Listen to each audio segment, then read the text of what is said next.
Gi-blender na ko ng mga kuan, oatmeal, mo ni siya. Kay dagko man gud siya, dugay siya maluto. So kani siya, mo na ni siya. Gi-blender na ko, mo na ni siya, pino na siya.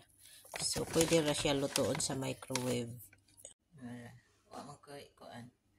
Wa naman may kuan gud. Di ako ana nag-blender na ko kay nahurot na mo ang pundo nga kuan.